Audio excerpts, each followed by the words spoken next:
ఈరోజు మనం టమాటా పప్పు తయారు చేయడం చూద్దాం. ఫస్ట్ ఏంటంటే పోపుకి కావాల్సినవి ఇంగువ, కరివేపాకు, ఆవాలు, మెంతులు, ఎండుమిర్చి అండ్ నెక్స్ట్ వెల్లుల్లి రెబ్బలు తీసుకున్నాము. అండ్ పప్పుకి టమాటాలు సన్నగా కట్ చేసి పెట్టుకున్నాను. అలానే పచ్చిమిర్చి ఇలా సన్నగా పొడుగ్గా తరిగించుకున్నాను. ఇప్పుడు పప్పుని నేను ఒక అరగంట ముందర నానబెట్టాను, కందిపప్పుని. ఇప్పుడు దాన్ని స్టవ్ మీద పెడుతున్నాను. చూసారా, ఒక అరగంట ముందర నేను పప్పు నానబెట్టాను. ఇప్పుడు ఈ పప్పుని ఒక 2-3 సార్లు బాగా కడిగేసిన పప్పుని ఏం చేశానంటే నీళ్ళు పోసి ఒక 2 గ్లాసులు నీళ్ళు పోసి నానబెట్టి ఉంచాను. ఇప్పుడు స్టవ్ మీద పెట్టాను. ఇలా చేస్తే పప్పు తొందరగా ఉడికిపోతుంది. ప్లస్ కుక్కర్ మూత వేయద్దు, వేస్తే పప్పు టేస్ట్ అంత బాగుండదు. కొంచెం ఉడికిన తర్వాత మనం టమాటా వేద్దాం. ఎందుకంటే టమాటాలో పులుపు ఉంటుంది కదా, మనం ఇప్పుడే వేసేస్తే పప్పు బాగా ఉడకదు. అందువల్ల పప్పు హాఫ్ ఉడికిన తర్వాత మనం చూసి అప్పుడు టమాటా, పచ్చిమిర్చి వేసుకుందాము. ఇప్పుడు పప్పు చూసారా ఇలా ఉడుకుతుంది కదా, ఇంకా హాఫ్ ఉడకాలి కాబట్టి మనం ఇంత లోపల చిన్న బాణలు పెట్టుకొని పప్పుకు కావాల్సిన పోపు వేసేసుకుందాము. బాణలి అంటించి ఒక 2 టేబుల్ స్పూన్లు ఆయిల్ వేసుకొని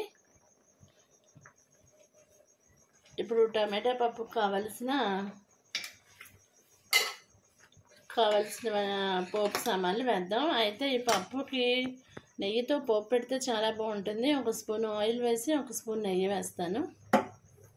చూసారా ఇలా ఉడుకుతుంది కదా, ఇంకా కొంచెం ఉడకాలి. ఇంత లోపల మనం ఒక చిన్న బాణలు తీసుకొని 1 table spoon oil, 1 table spoon నెయ్యి వేసుకుందాము. ఇవి పోపుకి. ఆ పప్పు ఉడికే లోపల మనం టైం వేస్ట్ అవ్వకుండా కొంచెం నెయ్యి, కొంచెం ఆయిల్ తీసుకొని పోపు వేసుకుందాము. ఇవి కొంచెం హీట్ ఎక్కిన తర్వాత ఆవాలు, మెంతులు, ఎండుమిర్చి, పచ్చిమిర్చి, నెక్స్ట్ కరివేపాకు ఇవన్నీ వేసుకుందాము. కొంచెం ఆయిల్ హీట్ అవ్వనివ్వండి. ఇప్పుడు ఆయిల్ కొంచెం హీట్ అయిన తర్వాత ఎండుమిర్చి, ఆవాలు, వెల్లుల్లిపాయి, మెంతులు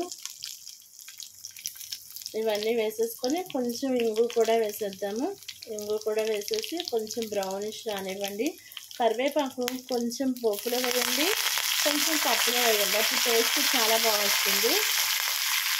ఇలా గోల్డెన్ బ్రౌనిష్ వచ్చేంత వరకు వేయించి ఇలా పక్కన పెట్టేద్దాం. ఎందుకంటే పప్పు ఉడికిన తర్వాత కదా వేయాలి, మనం టైం వేస్ట్ అవ్వకుండా ముందర చేసి పెట్టుకోవడానికి ఇలా చేశాను. సో ఇలా గోల్డెన్ బ్రౌనిష్ వచ్చేంత వరకు వేయించుకొని చూసారా, ఇప్పుడు పప్పు హాఫ్ ఉడికింది కదా. ఉడికిన తర్వాత మనం ఏం చేయాలంటే చూడండి, ఉడికిన తర్వాత మనం టమాటా పీసెస్ ఆల్రెడీ కట్ చేసి పెట్టుకున్నాం కదా, ఈ టమాటాలు, చిల్లీసు ఇవన్నీ కూడా వేసేసుకుందాం పప్పులో.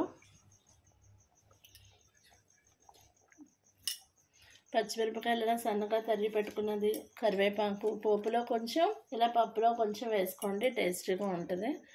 సో టమాటాలు కూడా ఎక్కువ టమాటా వేసుకోండి, పప్పు అప్పుడే టేస్ట్ బాగుంటుంది. సో కలిపేసి కొంచెం సేపు ఉడకనిద్దాము. కొంచెం వాటర్ కూడా వేద్దాం, ఓకేనా. చూసారా, ఇప్పుడు ఉడికిపోయింది కదా, చూడండి మెత్తగా ఉడికిపోయింది. ఇప్పుడు మనం ఏం చేయాలంటే 1 టేబుల్ స్పూను పసుపు వేసుకుందాము. పసుపు తర్వాత తగినంత సాల్ట్ వేద్దాము. తగినంత సాల్ట్ వేసిన తర్వాత ఆల్రెడీ పచ్చిమిర్చి ఎక్కువ వేసాం కాబట్టి ఎండుకారం కొంచెమే వేద్దాము. కొంచెం వేసి ఒకసారి కలిపేద్దాం. ఆల్రెడీ మనం పోపులన్నీ వేయించి ఉంచుకున్నాం కదా, పోపు వేసి ఉంచుకున్నాం కదా, ఆ పోపు తెచ్చి ఇందులో కలిపేద్దాం. సో టమాటా పప్పు రెడీ అయిపోయింది.